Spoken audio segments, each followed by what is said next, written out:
Greetings, Western Civ 1. I talked a couple of lessons ago about the Vikings, and then last lesson we looked at Anglo-Saxon England before the Vikings. Now, the Viking Age, as I think I commented before, is generally referred to as the late 700s through about the year 1000 or 1100. So, for roughly 400 years, in Western Europe, people hear about the Vikings. Now, the word Viking has come to refer to all Scandinavians, all the people of Denmark, Norway, Sweden, sometimes Finland, in this period. So it's called the Viking Age. But I should point out that Viking, is actually the word for bandit in the Norse tongue, in their language. So technically, the Vikings were not all Scandinavians. They were bandits. They were the people who did the hit-and-run raids, and then later major armed invasions, but first raids on sites throughout Western Europe. Now, this map shows us the journeys of Scandinavians in this period. Now, I'll slide it over a little bit and you can see what's titled. The map is titled Viking Routes of Trade, Plunder, and Exploration. Now, you might think that trade, doing business, plundering, which is attacking someone and taking their belongings, and exploration are two entirely different things. But frankly, for Scandinavians of this period, there weren't always a lot of differences between those three things. Frequently, they were out exploring, looking for new opportunities to make a living. They were looking for rich lands to trade with, or perhaps attack and take things from. They were looking for farmland. Because the Vikings, they had those marvelous ships. Remember, I talked about the long ships. They had beautiful sailing ships and rowing ships that the Vikings had. It made it possible for them to travel by sea better than any Europeans ever had before, or would again for quite a number of centuries after them. These were marvelous boats. But their homeland, Denmark, Norway, southern Sweden, was not terribly rich in agricultural land. The lands they were from quickly became overpopulated. There weren't that many valleys you could farm, especially Norway and Sweden are heavily forested mountains, just not good farmland. So we think what drove the Scandinavians out in those beautiful boats to travel so far and wide were the desire to find a way to make a living if they couldn't at home. Either they wanted to buy very expensive farmland back home, and that took money, and how am I going to get money? Well, I could trade for it, or I could raid for it. Or they could think of immigration. I'm going to leave my homeland and go to a new land. So where are the richest places I could get farmland to live on? These are the reasons they went out and about, either to get money, to buy land back home, very expensive farmland, or to find a new place to live and make a living. So this map, you see these black lines. These are the lines that they traveled on. This is Great Britain, and this is Ireland. I hope that's close enough to see. Maybe I can get a little closer and you can see a little better. All right, that's a little better. Okay, so I'm talking here about England and the south of Great Britain, Scotland, and Ireland. Now, here are the Viking homelands, right? Southern Norway, Denmark, Sweden. That body of water in between is the North Sea. It is a fairly sheltered sea. It is quite easy to sail across. And so it's no shock that the Vikings first set sail for the east coast of Great Britain. When they started this period of looking for places to trade, raid, or settle in, England was a natural destination. because the Vikings had heard enough to know that England was some of the richest farmland on earth, had some of the richest settlements in the world. And keep in mind that the Vikings of this period were still pagans. They were not Christians. So the idea of attacking a Christian church didn't bother them at all. They would have thought nothing about stealing a solid silver crucifix, because to them it wasn't God on earth manifested, sacrificing his life for the sins of mankind and giving us eternal life. It was a big hunk of silver, okay? And that's what they wanted. They wanted silver, gold, jewels. In those days, it was not uncommon for the gospel book of a monastery church to have jewels on its cover that was made out of gold or silver. So, just getting your hands on a gospel book and a couple of metal crucifixes out of the church could make the raid worthwhile by itself. But as I also mentioned, England was kind of a sitting duck. Their army was a volunteer militia. Well, it was expected, if you were a landowning male of military age, that you would serve in the fyrd, in the army of your king. But it was a militia. When the klaxon, when that bell or gong was banged out loud and you could hear it for miles, you were expected to grab your sword, your shield, and your spear and come running to a meeting point. You had an hour generally to get there, because you're probably on foot. Not everybody even owned a horse. And once the army assembled, the king or the local sheriff would lead the forces against whoever they were supposed to be defending from. But you can imagine, by the time they marched from the meeting point, it's probably 2 hours since the Viking attack began. And they could slide up those rivers in those beautiful shallow draft boats and attack a monastery, attack a convent, kill a bunch of people, steal a bunch of things, and, as I commented, often hauling off the surviving monks or nuns as slaves.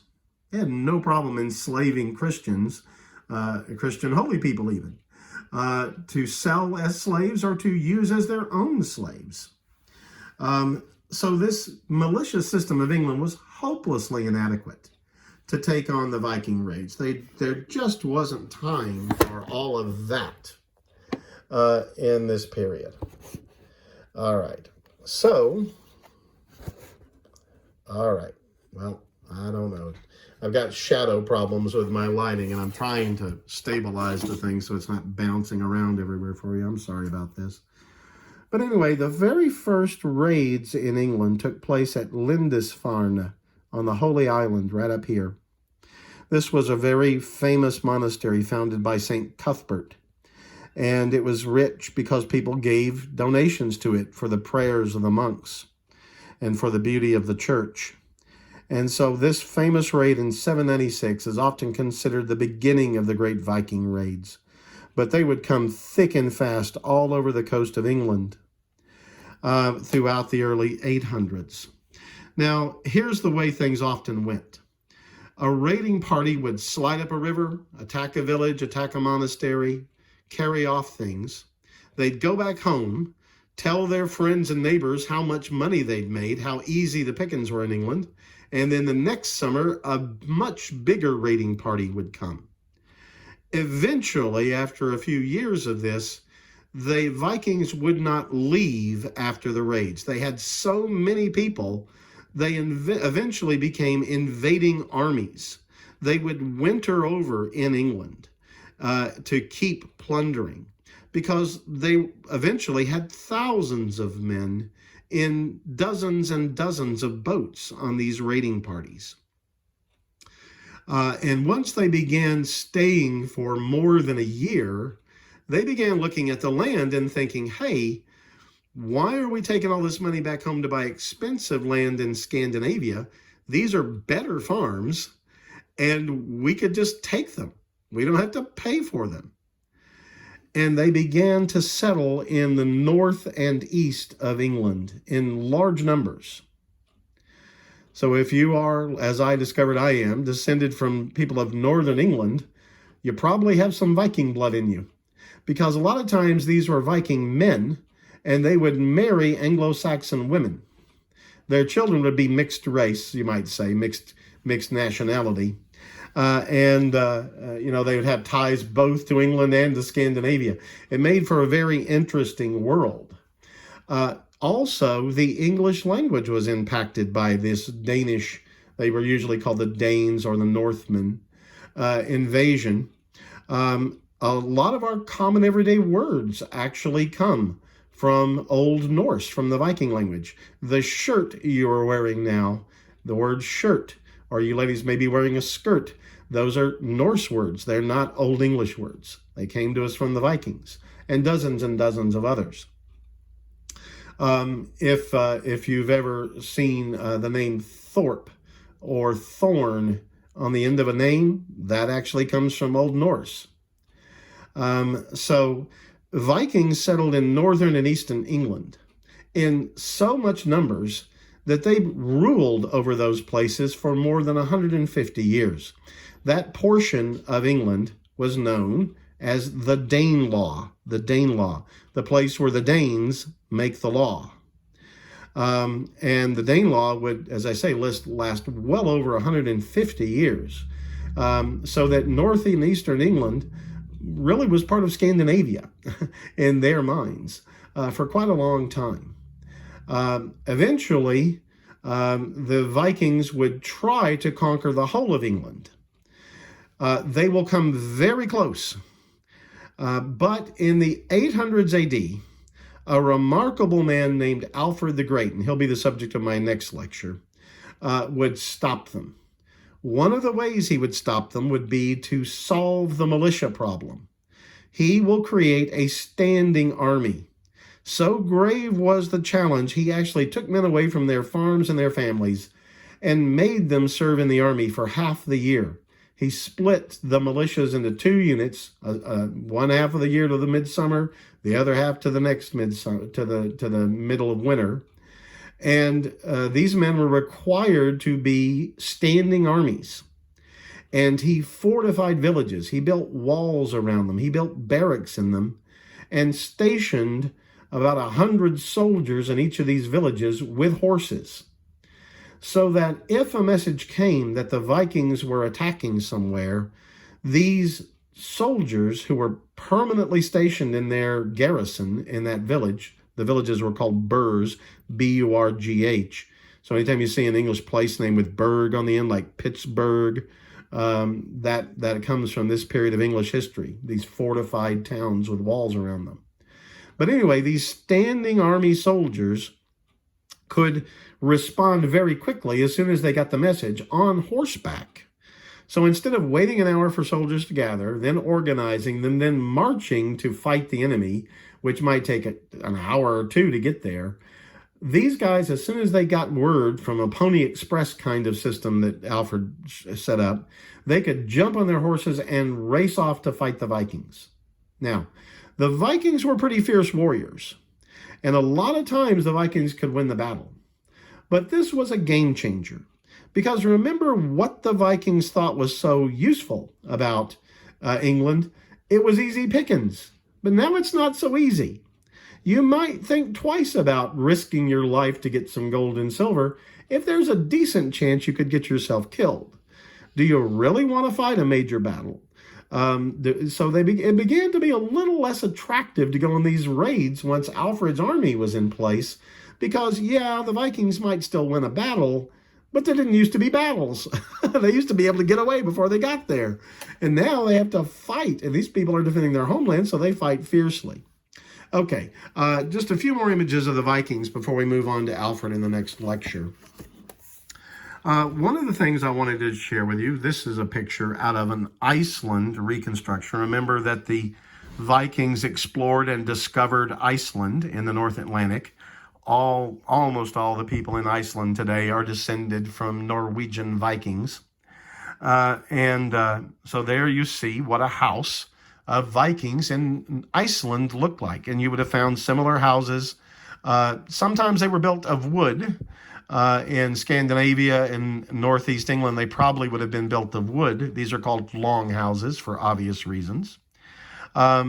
in Greenland and in Iceland and on the Canadian island of Newfoundland, they built them out of sod like this because there wasn't very much wood. So they built them out of sod. But they were long houses where people could live inside these long houses. You might have 30 or 40 people, several families living inside such a house. Here I'm showing you some of the explorations in the New World. As I said, the Vikings took over Iceland about the year 900. They had settlements in southern Greenland, 2 major settlements, mostly sheep raising for wool. But Leif Erikson would take a band of Vikings and they would have a settlement for 3 years on the north coast of Newfoundland. But the Vikings certainly explored, possibly down as far as Boston or New York City in the United States, and they also definitely discovered Hudson's Bay. They went way far north, up near the North Pole, wondering what was on the other side of those lands, but they never got around there. But just to show the amazing exploration abilities of the Vikings, how far they could go. There's some beautiful Viking jewelry there. But I wanted to show you some pictures. Those are Viking swords archaeologists found. There is a Viking mail shirt made out of iron rings. Why were they going on these raids? To get wealth. And this is a Viking hoard. Some Viking leader probably gathered his massive share of silver together with some gold and buried it. They didn't have banks, of course, so they bury things in hidden locations and come back later and dig it up. Well, maybe he got killed in a raid, who knows. He never came back. But this is what was known as hack silver, because although it was originally jewelry from the perspective of the Anglo-Saxons, it was actually, why don't you put them on the counter and we'll wash them, Daddy? Oh, okay. Sorry, my father brought some milk in. They would hack up this jewelry for trading. Say you need a small piece of silver to buy a bag of wheat. You take the amulet off your arm and you cut it, all right? So that's what hack silver was. They didn't have coinage, so they used broken jewelry. And here is a depiction of the Vikings in combat. This is the shield wall. I want you to remember the shield wall. We'll be back with shield walls where you line up your men on the shield there. So thank you very much for your attention here. We'll move on to the Anglo-Saxons.